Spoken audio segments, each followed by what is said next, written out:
Today, I want to talk about loneliness because I feel that I'm in the loneliest era of my life. And I don't know if anyone else is going through this, but I am trying to see the good and the positive, and I'm trying to remember that I'm growing and that I'm challenging myself to do new things, that I'm challenging myself to change my perspective. But all of that is great, except I just still feel like sometimes I don't have anyone who's like truly like there all the time, you know? And I guess what I mean is I feel like I don't have anyone who knows the real me. And I think that that's like a reality that I've had to accept, is that no one actually will ever know the real me. And I can try to show them, but what they see, what they receive is only, they can only receive through their own lens. And so what they see is based on their experiences and like their frequency. So I think it's just been a little bit like mind boggling to think about that. It's been a little mind bending and it's made me feel a little bit lonely. And I guess also the reason that I have been lonely is that I've been more selective with who I spend my time with. Um, I feel like that quote is so accurate. That's like your you are the five closest people to you. Like the five people you spend the most time with, you are like the average of that. And I feel like the approach that I've been taking has been to actually spend time with myself whenever I can, because I have to see people when I go to work, and I have to see people like, if I go to yoga and I'm doing a group class. But I've found that like when I have time for myself, I really like to spend it with myself. And I'm starting to be a bit scared because I feel like I'm getting so comfortable with myself and I'm trusting myself so much more than anyone else. And I'm just getting really clear on like my goals and what I want in life. But at the same time, it doesn't make it any easier to, feel all those things, feel lonely, feel misunderstood, feel like no one cares, or, you know. So that's definitely been something that I've been battling with. I don't know if maybe you can relate, but I came across this video on my timeline the other day that was talking about how when you are growing, people are going to leave your life. Like when you're actually challenging yourself and you're trying to change, like you're trying to change and to grow and to evolve, there are going to be people who just leave. Like you don't even have to tell them to go. They're going to leave your life. And it it's hard. Like it's hard because you start to detach. That's what's been happening to me, is I've started to detach from my relationships with people in general, because it's allowing me to gain clarity in my worth and gain clarity in what I have to offer, what I have to bring. I love that quote by Kanye West. That's like how I bring nothing to the table when I'm the table. Like, I'm the table, you know? So why am I making myself smaller for other people? Why am I sacrificing the things that I want to do and,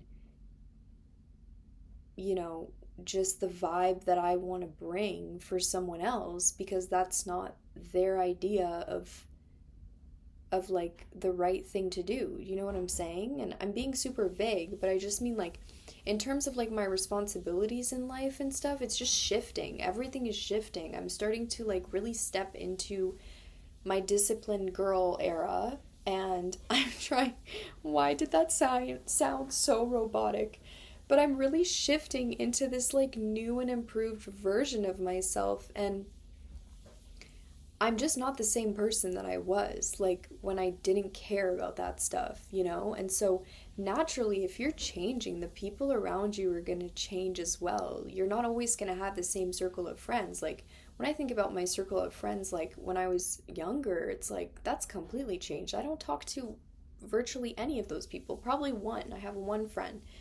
And um, yeah, it's weird. It's so weird because I truly think that as you grow into yourself, your circle becomes smaller inevitably. It does. It has to because you have to become more essential in the way that you think. Like I'm I'm reading this book right now. Well, I'm listening to it on Audible. It's called Essentialism, and it talks about how you can start to live a life that is really just based on keeping everything that is essential and eliminating everything that is non essential. And the first step to doing that is to identify what is essential. And that's the thing, that's the biggest challenge is that there are a lot of things that we do, virtually like 99% of the things that we do probably are non-essential, you know? And when you start to rewire your brain to only focus on the things that are essential is when you actually start to see real change manifesting in your life. And so that's what I've been practicing from listening to this book. It's been really inspiring to kind of learn the ways to do that because I find that if I can hone down on like what my goals are and like how I'm going to go about like reaching them, if I can really hone down on that and focus on that and be confident and eliminate the amount of distraction around me, it's so much more effective than if I'm, you know, working on something that I really love, but at the same time, I get invited to a dinner and then I feel like, oh shoot, I'm obligated to go to this dinner even though I don't really want to go and I have work to do. And then I go to the dinner and it's like things like people pleasing and like habits like those are stopping us from actually like being productive and like doing the things that we want to do and working towards the goals that we have because we're so stuck in the non-essential. And that's not to say that you can't go have a dinner with your friend. It's just like try to like in my mind it's like I'm figuring out really what I value. Like I'm figuring out who I value, what I value because the number one thing that I value is my time. The number one thing that I value is my time. So I don't want anybody to be wasting my time and I don't want to be wasting my time. So it's really been about making things more efficient, making things more simple, and maximizing time, optimizing time. So I really recommend that book. It's called Essentialism. I forget the name of the author, but I can link it below if you want. It's not sponsored, but I love this book. Um, but yeah, so I've been on a journey, guys. I've been on a journey, and it has been really wild. It's wild to think that 2025 is bringing me this. I feel like I'm in an episode of Black Mirror, and it feels like I don't know how it feels. I really don't know. I think I need to process that at my yoga class tonight. But I'm really grateful. I'm really grateful for where I am in my life, regardless of all the things that have happened that I like asked God like why me? Like why did this happen to me? I'm so grateful for everything, even the bad stuff because it brought me here. It brought me to where I am today, and that's so cheesy. It sounds so cheesy, but it's so true. So, yeah, if you're going through something like this, you're feeling lonely, you're feeling like, what is the point of life? What am I doing? Where am I going? You are on a train and You're not sure where that train will take you, but it doesn't matter. Thank you for watching. And if you like this video, give it a thumbs up, subscribe. If you hate it, give it a thumbs up, subscribe. And oh my god, how did I do that? That's sick. Yeah, and tune in to my last video if you want to learn how to conquer fear. And I will see you very, very soon. Bye.